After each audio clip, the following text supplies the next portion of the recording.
Alright, in this lesson we're going to move away from combining like terms a little bit, and we're going to talk about something called evaluating expressions. Okay, so your goal is I can use formulas to evaluate expressions.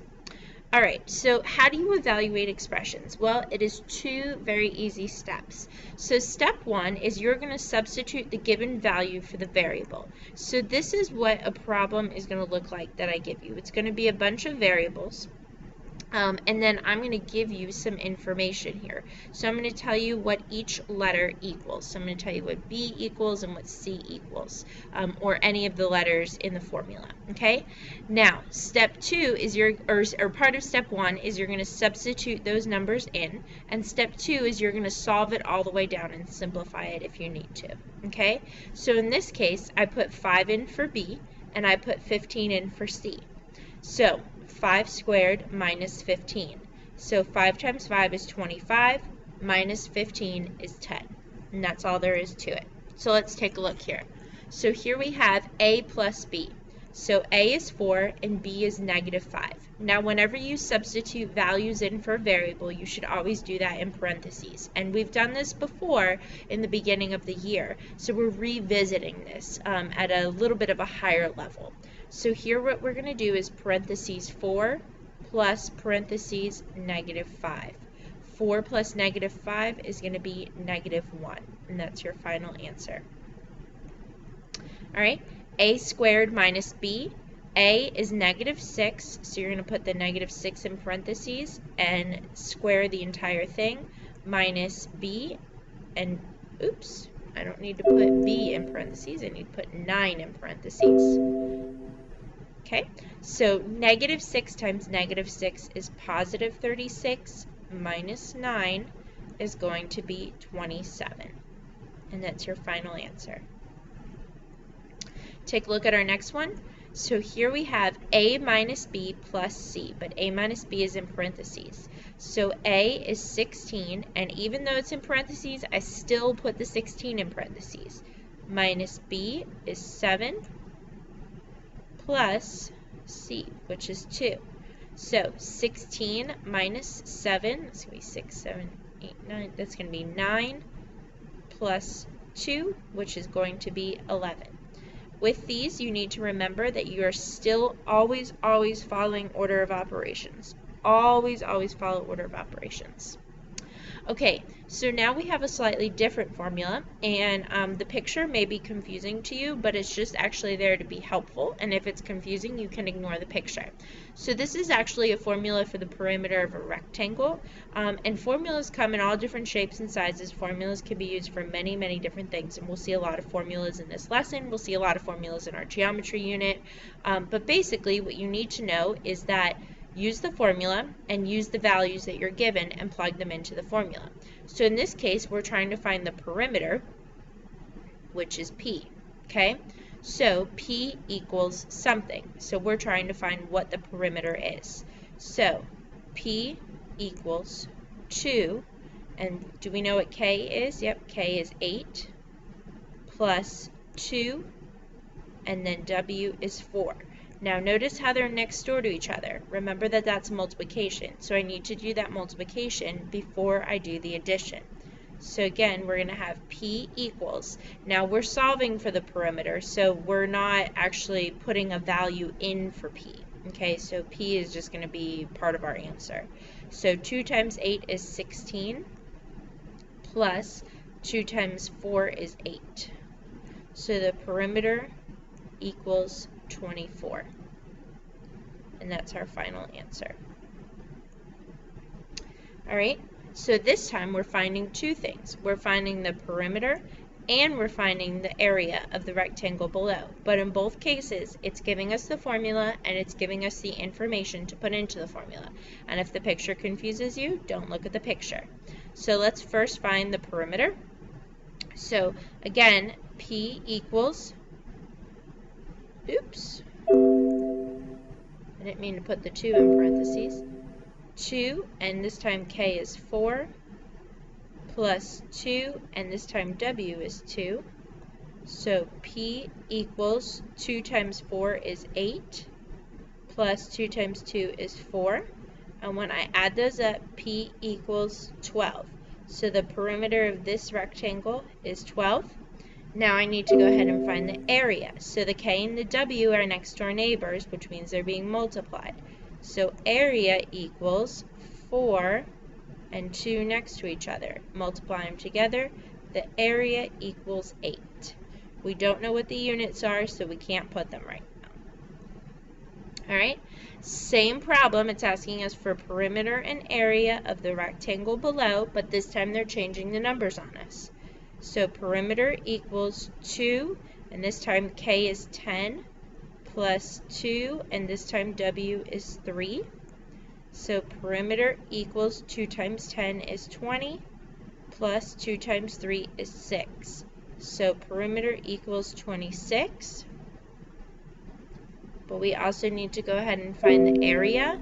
So the area equals KW, so area equals 10, and then the 3 is right next door, which means multiplication. So the area is going to equal 30. And we don't know the units. It did not tell us because it just wants us substituting values. Okay, here's a different type of formula. So the formula below is used to find the final speed of a moving object. So this time V stands for velocity, which is the speed of something. Okay, so we're going to end up with a V equals. So V equals U, which is 6, plus A, which is 2, plus T, which is 5. We have to use order of operations. So we have to do the multiplication first. 6 plus 2 times 5 is 10.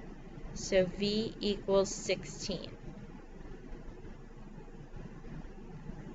So the velocity is 16. Okay, same formula. We're using it to find the final speed of a moving object, which is the velocity, but I have different numbers here. So V equals U is 0, plus A is 4, T is 3. So go ahead, use our order of operations. 4 times 3 is 12. 0 plus 12 is 12.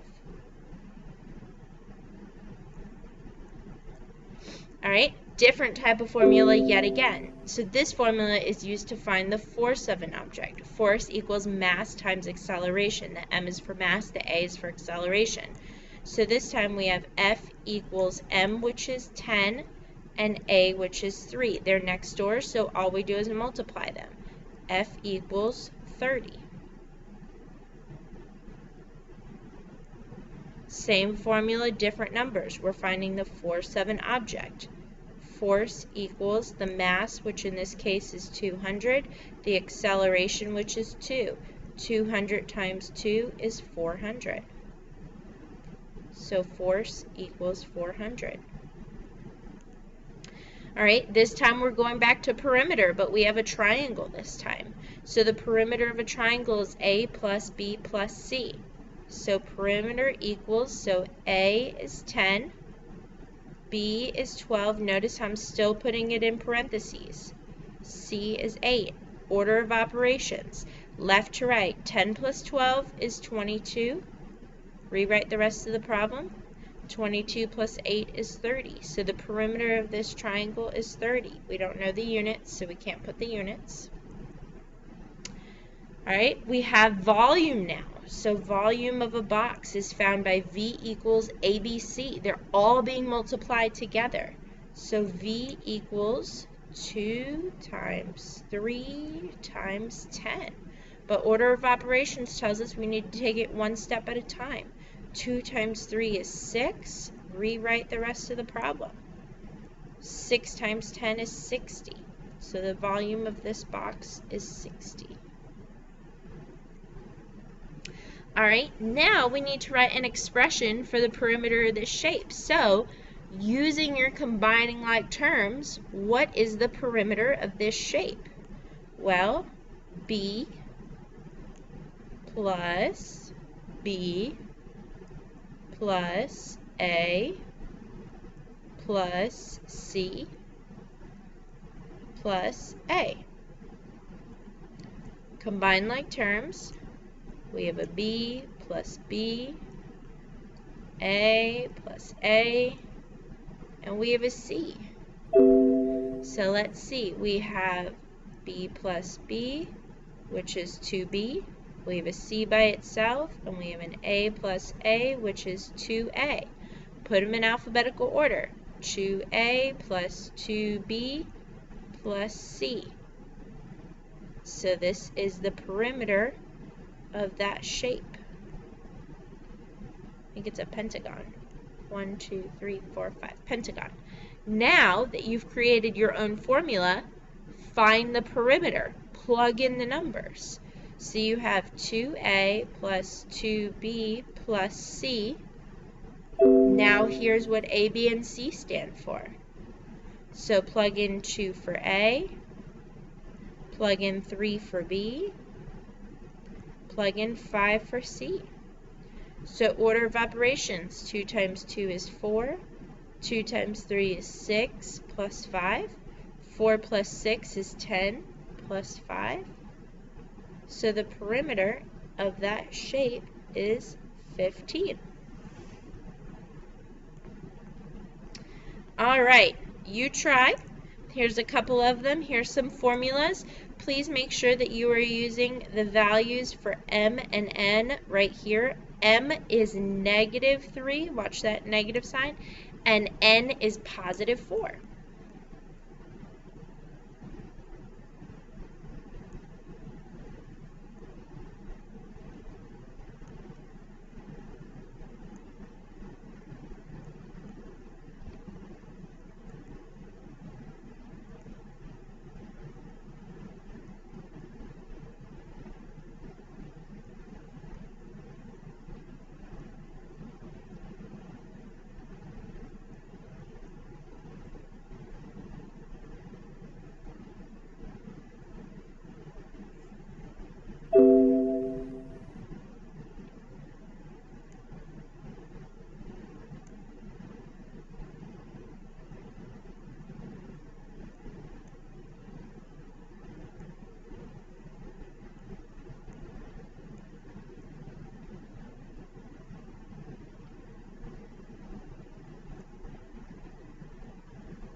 Alright, if you're not done, go ahead and hit pause, and if you are done, let's go over it.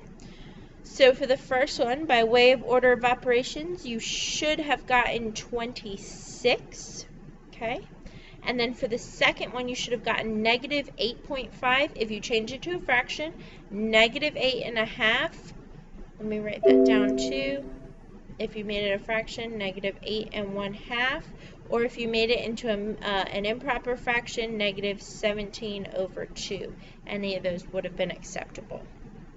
All right, let's try the next two.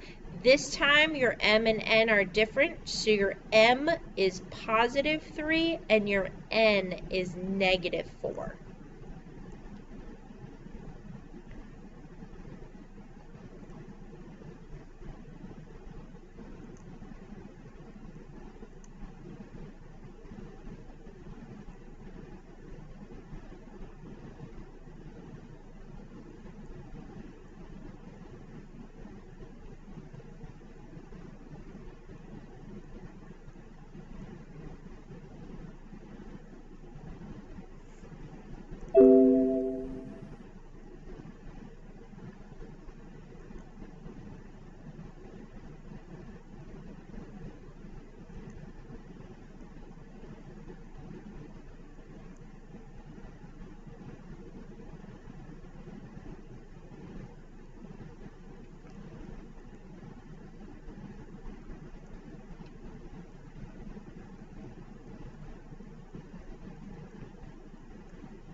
Alright, if you're not done, go ahead and hit pause.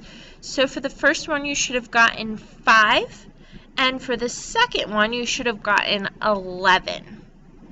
Alright, that is the end of this lesson. We will have some more fun in class with lots and lots of practice.